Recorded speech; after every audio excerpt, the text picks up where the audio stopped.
लोकसभा चुनाव से पहले अब बड़ा सियासी फेरबदल देखने को मिल सकता है। चुनाव से पहले मायावती एक बड़ा ऐलान कर सकती हैं। इंडिया या एनडीए, किससे बसपा गठबंधन करेगी, इसको लेकर अब मायावती खुलासा कर सकती है। दरअसल लोकसभा चुनाव में बहुजन समाज पार्टी की बैठक मायावती ने संगठन को मजबूत बनाने के निर्देश दिए। इसके साथ ही आम चुनाव को लेकर आगे की रणनीति पर भी चर्चा की गई।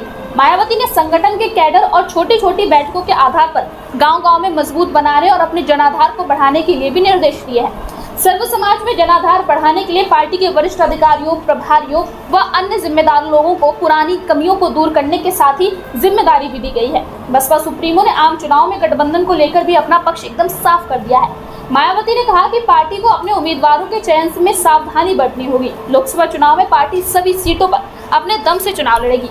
बसपा प्रमुख मायावती ने कहा कि गठबंधन की वजह से लाभ की वजह पार्टी को नुकसान ज्यादा उठाना पड़ा है। बसपा का वोट तो स्पष्ट तौर पर गठबंधन वाली दूसरी पार्टी को ट्रांसफर हो जाता है, लेकिन दूसरी पार्टियां अपना वोट बसपा उम्मीदवार के ट्रांसफर नहीं करना चाहती और न ही बसपा के खिलाफ वो सही नियत रखती हैं, जिससे बसपा के लोगों का मनोबल प्रभावित होता है। इसलिए बसपा सत्ता या विपक्ष दोनों गठबंधनों से दूर रहेगी। मायावती ने इस दौरान कांग्रेस और बीजेपी दोनों पर जमकर निशाना साधा। उन्होंने कहा कि बीजेपी का संकीर्ण जातिवाद व सांप्रदायिक राजनीति दोषपूर्ण और अराजकता के प्रश्न देने की वजह सभी लोगों के जीवन में त्रस्त और दुखी कर रहा है।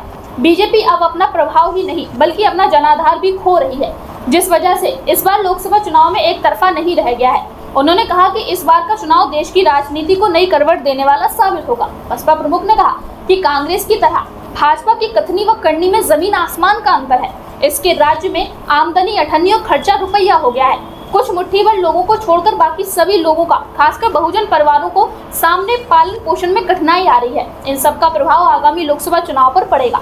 बसपा ने चुनाव को देखते हुए संगठन में कुछ फेरबदल किए हैं, जिसे लेकर मायावती ने कहा कि यूपी जैसे बड़े व राजनीतिक रूप से महत्वपूर्ण राज्य होने के कारण यहाँ के राजनीतिक हालात अक्सर बदलते रहते हैं। इसलिए कुछ फेरबदल की जरूरत पड़ती है, जिसे जो भी जिम्मेदारी दी जाती है उसे कम न आंका जाए, बल्कि पार्टी हित में सर्वोपरि मानकर ईमानदारी से जिम्मेदारी को निभाते रहे। बहरहाल मायावती के इस बयान के बाद अब सियासी पारा हाई है, क्योंकि मायावती ने साफ तौर पर इंडिया या एनडीए किसी भी गठबंधन से अपनी दूरी अभी भी जाहिर की है।